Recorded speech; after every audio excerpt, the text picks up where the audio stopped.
ام سریدا به روژا 4 نیسانه روژا زاینا ریبر آپو لحمو گلان لحمو جنان لحمو مروفایی پیروز دکن کسایت ریبر آپو دا اف روژ بو روژا وجینه ایدی پرسا کو امه چه بکن امکینه به زاینا ریبر آپو را اف مروفایی په حسیا کو براستی ام پیشی خود بینن وکه یه پجه 13 سال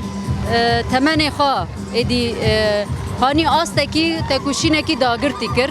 لسر بنگها راستیا بیردوزیا ریبر آپو یا کو هشت کو براستی لهمبری همو شیوازن داگر کری لحمو لبرانبری همو ذهنیتین دستلاتداری یکو تنی رنگ کی دبینه چاند کی دبینه زمان کی دبینه تکوشینا یه پجه هشت کو براستی همو جنین جهانه جنین روجلات ناوین ای کردستانه جنین انترناسیونال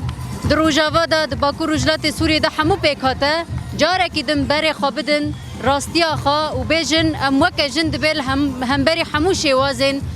ذهنیت امیر لهم همو شیوازن داگر کرنه ای داگر کریه دبه کو ام تکوشین بکن سر تکوشینا یا پججی دهزا پاراستنا ویدا وشارتیه ای کو ام آنین وی روژه و براستی ام کرن هیز یکو ام بزمان کرن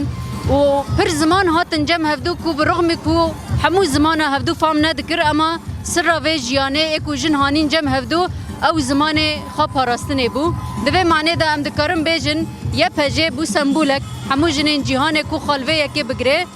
ببنگه دست بکر بپیوان دست بکر و لسر آستا جیهانه مرف دکاره بیجه مدل خواه قزنج کر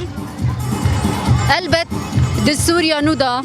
پشتی هلوشاندنا رژیم باس ام دکارم بیجن ام بتکوشینه که هند جوارتر روبرونه چونکه ام بس پرگاله که به رنگی را روبرونه کو رنگ جنان دنگ جنان نای دیتن لسر و بنگه مبتکوشین و به پاراستن خواهانی به آسته جبرو پیداجی تکوشین ما ادعای ما اصرار ما جبو پاراستنا جنان جبو پاراستنا گلان جبو پاراستنا آخه و همان تشت به حتی جوه زیده تر امی بکاربن ده خدمت همو پاراستنا جنان دا پاراستنا گلان دا لسر پیا بسکنن دوه معنی ده امجاره کدن و ججنه لحمو جنان لحمو مروواهیه ده سری ده لریبر آپو لشروانن کنها لبندا و تشرینه ده چپر آدانه لبر خاددن لقرق وزاقه لدیر حفره لوان حمیا پیروز دکن ده شخص وان هفالان ده جبو شروانن همو تکوشرن کو د اوغرا آزادیه دا شهر دکن تکوشین دکن ام لوانجی پیروز دکن لسر و بنگه ام جاره کدن د بیجن ججنا همو مروواهیه پیروز به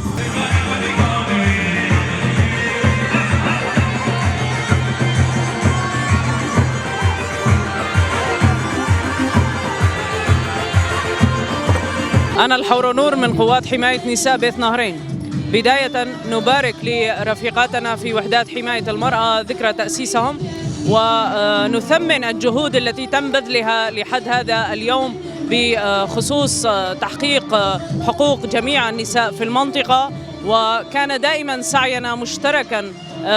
في هذه المنطقة من أبناء الشعب السورياني والآشوري والكردي والعربي وجميع مكونات شعوب المنطقة وبالأخص نساؤنا للوصول لسوريا حرة ديمقراطية تعددية تسعى إلى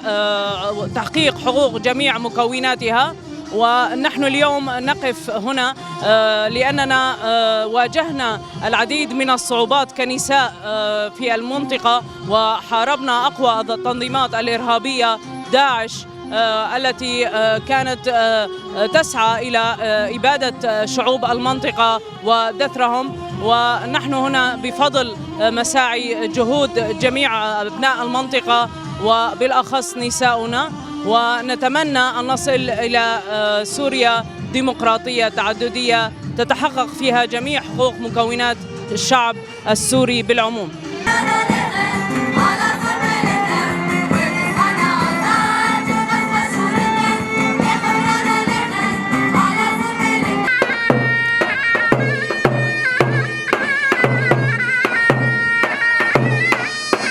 اسم الحركة شيراز شيكدار. بمناسبة هذا اليوم 2 نيسان أنا كوحدات يبجة مثلا بارك ونعيد في هذا اليوم على جميع نساء الشعوب وأول شيء القائد كمان، لأنه بوجود القائد مثلا عم نحتفل بهذا اليوم، مو بس هذا اليوم، كنساء العالم جميعها ونحن كمقاتلين كوحدات يبج مثلا كل يوم توجد معنوياتنا الكبيرة بمناضلتنا بوقفتنا بهذه الثقافة بمعرفة هذا التاريخ. تعرفنا إلى حقيقتنا أكثر وأكثر. إنني أريد المعايدة على جميع نساء الشعوب بهذا اليوم، لأن بفضل القائد عبد الله أوجلان تعرفنا على حقيقتنا وتاريخنا الأصلي لأننا كنا نفتقده. بفضل فلسفة القائد يعني تعرفنا على حقيقتنا أكثر وأكثر مقابل هذا الشيء. مثلا القائد عطى للمرأة لونها، عطاها إرادتها، عطاها جسارتها، كسرت قيود العبودية. إذ كنا مقاتلين وحدات يبجة أو كانت نساء من برا، يعني عن جد يعني المقاومة اللي قاومناها ب 6 تشرين هسه يعني بفضل القائد، يعني عن جد مقاومة 6 تشرين خلت الوقفة تبعنا تعطي أكثر من التغير السياسي مثلا، يعني خلتنا أكثر وأكثر نتشجع يعني نعطي كم قدم لقدام. وخصوصا بعد 6 تشرين مثلا الدولة اجت لعند القائد يعني مشان تغيير الوضع السياسي، يعني بس يعني صورة القائد بهذا الوقت بتعطيني أمل إنه في خروج للقائد. نحن يوم نستنى القائد يعني بأفضل الأشكال والألوان هذا الوقت عم نناضل أكثر وأكثر مقابل هذا الشيء، مو بس كحرب عم نقاتل، مثلا عم نقاتل كإيديولوجية كإنسانية. مثلا بدنا نرجع هاي الثقافة هاي الإنسانية اللي انسرقت. مثلا نحن ثقافة إنسانية ما نضد حدا، عم نجمع كل اللغات بين يعني بين حزب، كل اللغات كل الألوان تتواجد بيناتنا، وهذا الشيء مقدس. مثلا حاب أهدي السلام لكل نساء الشعوب وبقول لهم لازم يرفعوا صوتهم أعلى وأعلى، مثلا لازم يكثروا بالعمل أكثر وأكثر، مثلا يقوموا أكثر بيتعرفوا على تاريخهم جسارتهم إرادتهم، لأنه المرأة الشعب بلا هي المرأة ما في حقق مستوى من النصر. أما إذا المرأة بادرت جميع هاي العالم مثلا تقدر